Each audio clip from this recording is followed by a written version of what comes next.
Oh, It's noon here in Ventnor City, New Jersey, and well, it's other time zones, other places in America, and this is CarEdge live for Friday, May 23rd, with your hosts today, me, Ray, Phil, who you know, Brian, who you've met, Tricia, who you've met, and Debbie, who you've met. There are more people here today than I have friends, ladies and gentlemen. Doubt that. Oh, I don't. Oh, come on. I'm not saying I'm not friendly and that people aren't friendly with me, but how many real friends does anybody really have in life? A handful? Well, you have your real friends, and then you have your Facebook friends, right? Right? Well, I don't even have a Facebook account, so I don't have any of them. Today's show is basically just going to be, we're going to answer questions from the audience. We're going to talk about what we see going on in the industry at the moment. We'll tell a few stories. We'll share a few tips and some insights. So feel free. I will. I'm not as good at this as Zach is, and Justice isn't here today. So I am going to try and produce and read the comments, star some of the comments, so I know which ones to pull up. We'll talk about them, and we'll share some stories. So if I don't notice your comment right away, that's because I'm not as good at this as Zach is or Justice is. How's everybody doing this morning? We might as well go in the order that we see it on this. Oh, no. Let's do it in the best of Jewish traditions today and go from right to left. So we'll start with Debbie today, and we'll work our way to Phil. Debbie, how are you doing today? I'm great. It's Friday. What, is something special happen on a Friday? No, it's just, it's the end of the week. It's a long weekend. Well, yes, it is. It is Memorial Day weekend. So I'm assuming everybody gets Monday off. As far as I know, I will not be here Monday. Okay. Tricia, how are you today? I'm good. I'm glad it's Friday, and we've had a crazy week here. We started running our special $200 off our CarEdge products, and so yeah, it's been busy, and I'm looking forward to a bit of a break. Super glad to celebrate this very special day with you, my dear. Oh my God. I hope I can live up to this. Brian, how are you today? Quite well. Thank you very much. I am so glad to hear it. And Phil, you were here yesterday, so this is 2 days in a row. Perhaps this could become a regular thing, and we'll just dump Zach from the show altogether. I don't know that I'm quite ready to take his spot. Let's just say that. But hey, look, glasses are gone. I had authorization to get the contacts back in. I'm good. Woo. Good weekend coming up, right? Nice Yes. holiday weekend. Ray, your birthday. Yes. Great to celebrate. Well, and I am so thankful that the government has decided that the day after my birthday, everybody should be off. So I'm very pleased with that. Although I will say, just between us, that I do believe Zach and I will be on the air Monday. Because how many more days can he have off? So we're on like day 12. Yeah, Joe is counting. He says day 12 without Zach. Yeah. I mean, he left for Japan on the 9th, which was 2 weeks ago today. He's supposed to be coming home today. I imagine he's on a plane as the show's going on. Here's a comment. I have to show it. Okay, that's how this stuff works. When is Uncle Kenny going to be on the show? Uncle Kenny's my brother. He is 8.5 years older than me, by the way, ladies and gentlemen. He is 82 years old. And Uncle Kenny has neither a cell phone nor a computer. So Uncle Kenny's never going to be on the show. I will tell you at Charlie's Hamburgers that Uncle Kenny was at Charlie's on Tuesday with Aunt Doreen. So I don't know if you were there on Tuesday, but you might have seen him if you were. So there's that. Other than that, anybody have any questions or anything to report? I'm going to ask Brian. Do you have anything to report deal-wise as to what you're seeing in the marketplace while you're negotiating deals for our concierge customers? Anything earth-shaking or not earth-shaking?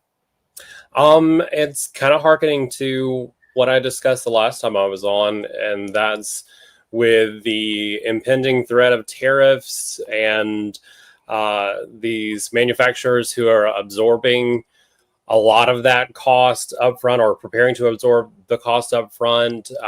As we approach the end of the month, a lot of dealerships are being a little bit more stingy on what they're willing to let go of as far as discounts. Have you negotiated any Subaru deals recently, just out of curiosity, since we know that I think it was on Monday that Subaru announced that there's going to be some price increases on some of their models, anywhere ranging from $750 to $2,055.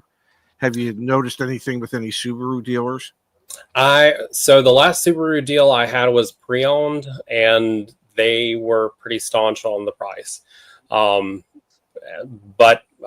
to be fair, it was priced fairly according to the market. But I haven't really sadly don't have any feedback on the new side yet. Okay. And I just did one actually for one of our community members, and we got him about $550 under invoice. Okay. Don't have any add-ons, but I spoke with the GM about it yesterday because the client picked up the vehicle, and I asked him what he was expecting for the holiday, and he said he was fully staffed and ready to go, but that Subaru was not offering 0% options this Memorial Day. He said their lowest was 3.9, and he said it's the first Memorial Day weekend that he can remember in a very long time where the financing incentives were more restricted than in times past. So it's very interesting. We've been reading about this. I thought that they were still offering 0% financing on the Solterra. He didn't. Oh, maybe on that. Yeah. Yeah. But that I would imagine if you are a Subaru dealer, that is easy to forget since nobody wants one. Yeah. And they probably can't remember the last time they sold one. Yeah. So I do have a question from the audience. Who is Tricia? Tricia was on earlier in the week, or was it last week? I've absolutely lost track of time. But Tricia, would you explain to our audience out there who you are and what you do? Well, I do a little bit of everything. Miss Debbie and I work very closely together, but my official job is that I work closely with Ryan Daly in our dealer relations development. So a big part of what I do is I reach out to dealers and make sure that they're aligned with our culture, make sure that they are going to welcome our team members' calls, make sure that they treat them fairly, our customers fairly, understand who CarEdge is. And then when there is times when I have to get involved, like we did on the Subaru, I'll make sure that both our team and then the dealer team are aligned so the client can move through smoothly. So I love my job. It's awesome. I feel like I work with amazing people. We've got so many wonderful dealers that we work with, and there are good people out there. And it's I look for our needle in a haystack. That's what I do, I guess. Yeah. Well, now the world knows. Here's an interesting question. Do you ladies and gentlemen watch the Indianapolis 500? Who wants to tackle this first? I will, actually. Okay. So I read a little bit about this on these little Wienermobiles that are going to be happening. So I might watch it for that. I will confess, I've never watched it, but because they're going to be racing these little Wienermobiles, I might do it this year. I believe the Wienermobile race is today. Yeah, it is. Yes, I believe. Let me see. I have the ability. Ray says he thinks to push a button. Can you see that? No, sir. No. Okay, perfect. So that ability that I thought I have, which I really do have, I got to click on that. Then I got to click on. Now, can you see it? No. No. Some, some, where is our But producer when obviously I need one? he's not allowed to take days off when Oh he's my actually God, producing a I'm show. never doing this again. Anyway, there is an article in Automotive News about how Oscar Mayer, the home of the Oscar Mayer Wieners, they actually have 6 Wienermobiles, which are automobiles that are shaped like a hot dog in a bun. And if you've never seen one, you have no idea what you're missing. But they have 6 of them because, well, obviously, I don't know why they have 6, because the hot dog buns always come in packages of 8. So they should have 6. They should have 8 Wienermobiles and 8 buns. But that's besides the point. So they have these 6 Wienermobiles, and they brought them all to Indianapolis. And there is a race today, the Wiener 500. I don't know that they're actually going 500 miles in those Wienermobiles. I'm not sure that they could. So yeah, that is a today thing, ladies and gentlemen, for anybody who might be interested. And I'm pretty sure it's not even on closed circuit or cable TV, but you could probably find it somewhere on YouTube. I used to not watch racing like that. I mean, I would watch it occasionally, but there's that show on Netflix about F1 racing and the drivers, and they also have a show about the Indy drivers, and I have found it so fascinating that I actually occasionally watch some of the races. Don't know why, because I really could care less who wins. But that's just me. Phil, do you watch it all? The Indy 500? Okay, yeah, I'll buy that. Yeah, that one, the one they asked about. Yeah. Oh, the Weenie 500. No, well, forget the Weenie 500. But do you watch the actual Indianapolis 500? I've watched it in years past. Yes, in fact, I'm not sure if I'm going to watch it this year, but I do have I have friends that are actually traveling down there over the weekend to Wow. actually see it. So to see it, from what I've heard, to see it and breathe it is such an exciting event, and to be able to just feel and hear the cars as they're going by you, and the complete experience is just awesome. I really do need to go get to one of these races and see one, but I don't typically watch them, Okay. Brian, do you? Don't feel bad if the answer is no. You don't. I don't. You struggled with that. Yeah. Debbie, how about you? I have watched before, but I don't actively watch. I grew up in the Midwest, and so NASCAR was a lot bigger thing there than it is in Georgia, where I am now. Yeah. So yes, the races would be on Sundays when we would all go to my grandma's house for lunch, and yes, I would watch because that's what was on, not because I wanted to. But no, I don't actively choose to. I haven't been to a live race. Zach and I did go to a championship boxing match back in April, and we had a great time. And he said, we need to do more things like that. So I sent him a little something or another about, well, there's an F1 race they have in Las Vegas. That could be fun. So, maybe we'll show up at something like that. I don't know. Here's another question from Joe on our audience. Where can I find the manufacturer's money factor so I know if the dealer is marking it up on a lease? That is an excellent question. Does anyone have an answer? I sure do. Okay. I sure do. Y'all might have heard me talk about our lease calculator that was just released. I have heard of that, yes.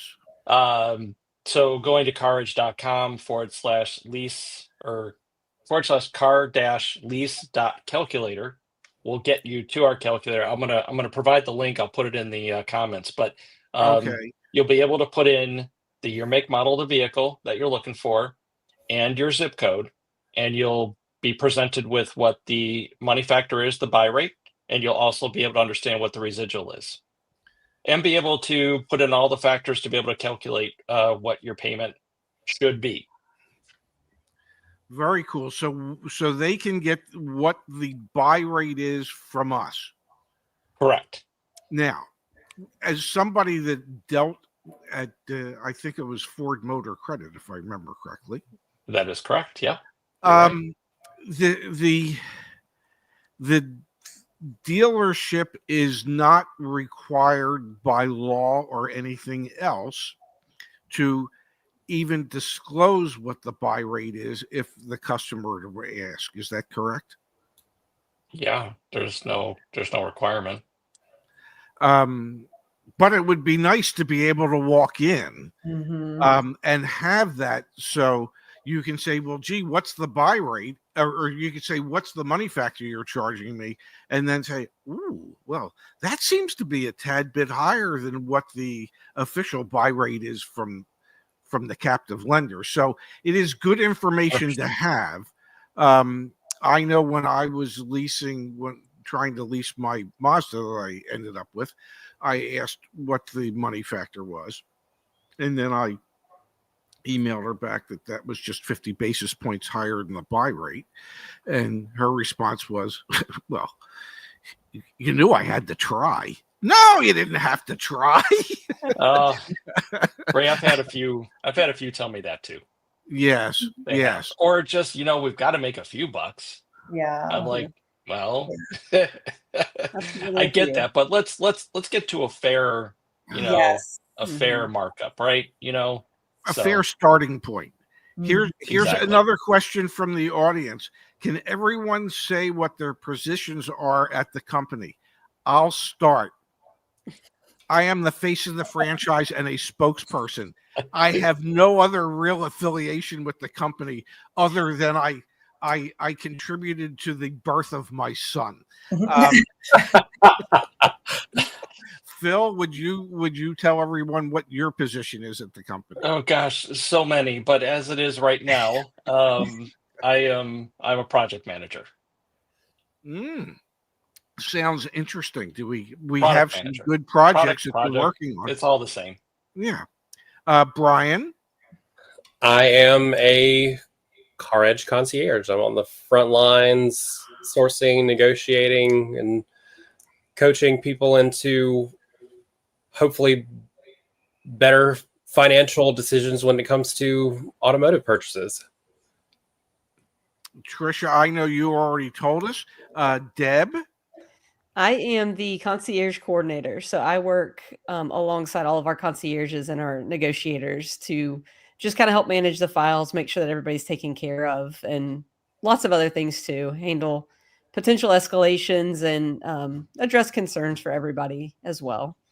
And then I come on the live show sometimes. And I might say, because we are somehow attached to retail automotive, not us personally, because we don't have any dealerships, but just being attached to retail automotive, you could testify to the fact that there's always something that goes wrong and always something that needs to be addressed, like, well, yesterday. Would that not be correct?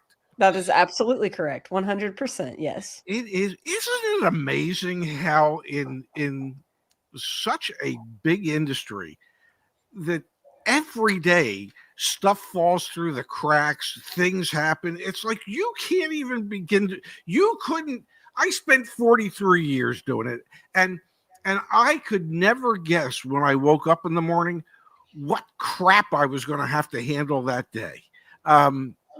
It's just amazing how for such a large purchase, so much can go wrong. Yes. And it's a lot of human moving parts too. So that factor definitely contributes to a lot of I would think. Here's a question. Do we have any additional insight on Toyota's compact affordable truck to compete with the Maverick? I did read today that everybody's pretty sure Toyota's actually going to do it and bring it to the United States. Has anybody else seen anything with that's more definitive than that or not? I have seen that they are definitely working on it, and honestly, in my opinion, it can't come fast enough. I like that. I think you're correct. Brian, you heard anything? I just saw a like introductory review of it, and I think it looks so cool. That's good enough for me. Hopefully we get it. I mean, they make what is the Hilux that's available in most regions of the world, which is a pretty sturdy little truck. So, it's hard to say that we don't have enough choices in this country, but we can all, when it comes to trucks, small, medium-sized, and big, I would think the answer would be you could never have enough choices. That's need more choices with trucks, full-size truck. Look at the full. I mean, we all know the full-size trucks. 50, 60, 70, 80, 90. Some even pushing into six figures, right? I mean, we need some of these smaller trucks that people are going to be able to actually afford to buy. And I hope that they come to market. Ram is even considering bringing a small to mid-size equivalent to market. So I think they're needed. People will buy them. Maverick proved that. Oh yeah. Do you think? This is just a question for the group. Do you think that the reason there's a need for that is because the cost of full-size pickup trucks, to quote someone, are just too damn high, and so that the manufacturers are saying, well, if we can make smaller, less expensive trucks, even though they might not be able to do all the things they could do with a full-size truck, there would still be a huge market for those because, well, the full-size trucks are just too damn expensive. Absolutely. Yeah. That, I mean, compounded with fuel cost and actually what you just said, not everybody needs a full-size truck's capabilities. Like if you're not towing a fifth wheel, if you just need the truck bed, then you just need something that's light duty or even something that's on a SUV chassis. Yeah. Need to go to Home Depot. It's almost as long as you could fit a 4x8 sheet of plywood in the bed, that's enough. That would be big enough. One would assume. I have a question from the audience. I think for somebody that's not accustomed to doing this, reading the comments and pulling them up, I think I'm doing pretty damn good. I think if I do pat myself on the back, and then I'll need what's that, icy hot for the string. What has been the easiest car to negotiate, brand or specific model? Oh my gosh, I'd start off with Stellantis. I was going to say 100%. Pretty much anything with Stellantis tagged on it because they've still got 2023 new models sitting around on lots. So the consensus you can go pick up a Challenger EV for like $30 a month. Wow. A lease. Anyway. Wow. Okay, and then here's another question. How much can one get off MSRP on a 2025 GMC Terrain?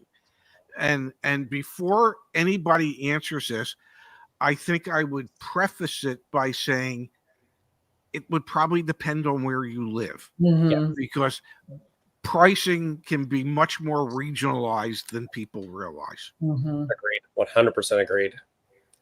But if we had to put a percentage that one should look to get off of MSRP as an approximate rule of thumb, what do you think it would be on a Terrain? I think 10% is very reasonable on a new Terrain. I think that you would have to do some work. And again, like what you said, it depends on where it is located. In a metropolitan area, for sure. The last week when you guys were on, we came to the conclusion that automobiles, price-wise, it seems to be more competitive in the Northeast than just about anywhere else. So if you're somebody that's in the Mid-Atlantic states or New England, you would probably be able to get a better deal on a terrain than, say, if you were in the Pacific Northwest. Would that be a fair statement? More than likely. Mm-hmm. Wow. Here's something from our dear friend Igor. On my way back from the auction today, and it was a slight uptick in MMR values in most segments. And I should preface this by saying that last week's Black Book data that we received on Tuesday showed that I think it was the first week in 10 weeks where there had actually been a very, very minor decline in overall wholesale values for used cars. It was like 0.03% decline. And we were starting to believe that maybe we're settling back into a norm. And I hope when Igor is saying it is a slight uptick, by slight, he means really, really only a tiny little bit. Mm-hmm. Have you guys encountered anything with customers' trade-in values for their cars? Have we seen an uptick in the values that dealers are offering to our customers for their trade-ins? I don't know if we're quite there yet. I think that they're leveraging MMR going up to charge more for what they have on the lot, for sure. But being more willing to be generous for trades, if so, it is marginal at best. Yeah. Okay, so we're not really we're seeing them raise the asking prices of what they have, but we're not seeing commensurate increase in what they're offering for the trades. But we do see increase. Yes. We do see CarMax's, Carvana's buying a bit stronger. Yep. And of course, if you're going by how we educate and teach people, it's like, go to these sites, get your quotes, right? Use this as leverage because they are buying stronger than what most dealerships might be. And use that as your leverage, right? And, dealers, most of them want a quality used car because going to the auction, they're going to get, for lack of a better term, crap some of the times, right? Yes. So a trade is usually a much higher quality type car, and they can put their hands on it before they're actually going to buy it, right? So, like, leverage that. And dealerships have been pretty much meeting, or even sometimes beating, what they're actually quoting. Yeah, I would think there's dealerships out there that truly understand the value of actually trading a car, because if they trade it, they're not paying any auction fees and they're not paying any transportation fees to get it back from the auction. So even if they have to step up a little bit, I know I've told this story before, but when I was actively in the business and I was appraising cars and working deals, I always had three numbers in mind when I was looking at a car. And the first number that we would always offer the customer was the lowest possible number, what I would consider, if the customer said yes, we're basically buying this car below its true wholesale value. Okay. The number that I would really like to own it for, because it's way below what it's really worth. And then The second number I always had in mind is what I thought the car was truly worth. And the third number was how much I was willing to push myself above that second number in order to make a deal. Mm-hmm. And as an appraiser, you have to leave yourself that room to push yourself in order to make, because you have to understand that it is cheaper to buy it from that customer that's sitting in your dealership than it is to actually send a representative to the auction and go buy cars there. Because what you have to realize is that if the dealership chose not to keep the car when there is a shortage of good quality used cars, the first thought has to be, what's wrong with it? Yep. And so, in a lot of cases that there's probably something wrong with it if you're buying it at the sale. So if you can do a real good appraisal on a vehicle, it's worth pushing yourself above and beyond what you think the vehicle might actually be worth, in my humble opinion. From OMG Rubber Ducky, on a used vehicle, what would be a good percentage off of MSRP to shoot for on, say, a 0 to 5-year-old, a 5 to 10-year-old, and a 10 to 15-year-old vehicle? And I don't know. I'm looking at the four of you for guidance, and I'm going to say I don't know that there's a rule of thumb that you can use. There really is not. I mean, what, Brian, you could probably support this. I think, as soon as you buy a car, you're already 15% in the hole. Like as soon as you buy it, you drive off the lot and you say, oh, I don't want this car anymore. And you turn right back around and go back to that dealership and say, okay, how much are you going to buy this for? You're probably about, 10 to 15% just right off MSRP right there. Yeah. Right. And, how I was saying in the episode last week, used cars are priced based on the market, usually within like a 250 to 300 mile radius of whatever dealership you're working at. If the dealership down the road has their vehicle priced at the same price that the dealership you're trying to negotiate is, there is no incentive for them to mark it down unless they've been sitting on it for a while, or I don't know, the owner, that type of thing. That to me speaks to age, time on lot, knowing that most dealerships have a 60 or 90-day turn policy when it comes to their pre-owned vehicles. And what I mean by that is, if a dealership has a 60-day turn policy, as that vehicle approaches 60 days on the lot, they become much more motivated to move it, because if they don't sell it retail, they have to take it to the auction after the 60th day. And if it's a 90-day term policy, then they have to take it to the auction after the 90th day. So knowing how long a vehicle has been on a dealer's lot could and should impact what you might be able to negotiate off, I think. Yeah. There's so many factors. There's that, of course, right? Time on the lot. The market is what the market is regionally, right? What these cars are going to sell for. Now, of course, days on lot, but how did the dealership buy the car? Mm-hmm. Did they buy it strong? Do they have more into it than what they need to be into it? If they do, they're not going to be more likely to negotiate.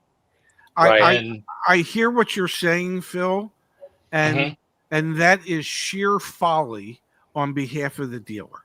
Okay. And when Ryan was on the other day, we talked about that, about writing down cars, because just because a dealership paid too much for it doesn't mean you can expect the customer to pay too much for it. 100%. If ultimately they have to take that inventory to the auction to get rid of it, then they're going to sell it for whatever the highest bid would be. And in most cases, it's going to be well below what they might have bought it for. So dealerships that get hung up on, well, I own it for X, has nothing but you to hear it do all the time. You hear it all the time, right? It's like I know you do all the time. I know you do, and I know it is a hard conversation to have with staff at dealerships. But what you own it for has nothing to do with what its value is today. You're absolutely right. Absolutely right. And dealerships need to be reminded of that, because I mean, I can't tell you how many times I said to a customer, but I own it for X. Okay. Knowing full well what I owned it for didn't really matter. But, I would take the shot. You would hope at better run dealerships that when they say something like that, they truly understand that what they own it for means nothing. And that they have to deal with the reality of what its value is at the moment. It's the market. Yeah. The dealers don't set the market. They do not. The customers set the market. It's what customers are willing to pay. That's what determines what the market price is. From EC, what is your strategy when negotiating to remove the additional markup or additional dealership add-ons? Who wants to Brian, you look like you want to tackle. Well, my knee-jerk reaction to this, again, unfortunately, or fortunately, for information's sake, is that this is complicated. Yeah. If this is a limited production vehicle, your Civic Type R's or your Supras or things that are highly sought out. 550. Exactly. Or any Lexus for that matter. Right. It's going to depend on what the market says, what they are going for locally in your region, and if the dealerships are stuck with adding on that $1,500, $2,000, and they're getting it every single time on every single purchase, then expect to pay it, or expect to either pay for shipping to get it out of your area or take a road trip. But if those things are out of the picture, competition is always your best friend. Mm-hmm. Just gonna say that. There are, for instance, let's say we're looking at a Stellantis product, and I know that there are many Stellantis dealerships that still believe in additional dealer markups and an untoward number of dealer installed accessories. On product like that, I know how I would recommend people do it. But Deb or Tricia or Phil, whoever wants to jump in, how do we handle it at dealerships like that? I'll let Deb take this one. Okay. You try your best. You focus on the bottom line. If you get caught up in the line by line, then they start to become less willing to work with you. If you just shoot a bottom line out the door number, a lot of times they're more willing to negotiate on that instead of nitpicking every little thing out of their transaction. And, then you're perceived as difficult. And the more difficult you are, the less they want to work with you, because the next person that walks in the door will probably pay whatever it is that they have on this sheet because they're not as educated. But if they're not willing, then, possibly find one somewhere else and try to work with them instead. Yeah. Bingo. Yeah. The key, go ahead, Phil. Which is where, to piggyback on that, do your homework. Yes. Talk to other dealerships in your area.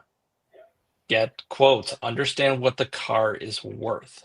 Yeah. If you understand that being a new car, 8% is the target, stick to that. Go to these dealerships. Get your dollar amount. You get your out the door set, and be confident about that because you've done your homework. You know how long the car's been on the lot for. You know what the market is on the car. Mm-hmm. At that point, it's not a fight. It's just finding the dealership that's going to sell you the car at that price. You will find it, And you will get one dealership to come down, then you'll be able to get another dealership to come down.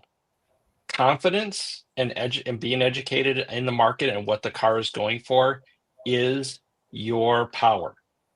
Yeah. Because if it's the other way around, it's the dealership that's got the power and all the education in the world. And if I could plant one seed into the automotive shopping industry that I hope takes root, is do not be afraid to travel. Yeah. Go outside of your immediate area, because you open up a new market. If you drive 2 hours away, you're in a whole different price bracket, potentially. So, and if you aren't comfortable with doing any of this, that's exactly what our concierge service is for. And we do have the sale going on. It's 20% off. That's the second highest sale we've ever run for the program. And also to mention too, with Memorial Day weekend, through at least Monday, the warranty for veterans is an extra $200 off. So any veterans that are out there, it would be $400 off the extended warranty or the service contracts that we offer through FAIR. So check that out for sure. It's one of the best sales I've seen with it, hands down. And may I thank you for mentioning that. My son would be very proud of you for pitching our services, because I always forget to do that. But the other thing I would suggest when it comes to dealing with, if you're at a Stellantis dealership and they have additional dealer markups or whatever, don't ever forget that 2-letter most powerful word in the English language, which is simply to say no. Okay? And don't be afraid to get up and leave. Those are the powers as a consumer that you have. And the reality of the situation is that dealerships open up every day without any guarantee at all that they will sell a car. Their hope is to sell many in a day, but there's no guarantee. And so if there is someone in their showroom that is live, willing, and able to buy a car, they are not predisposed to really want to let that type of person leave.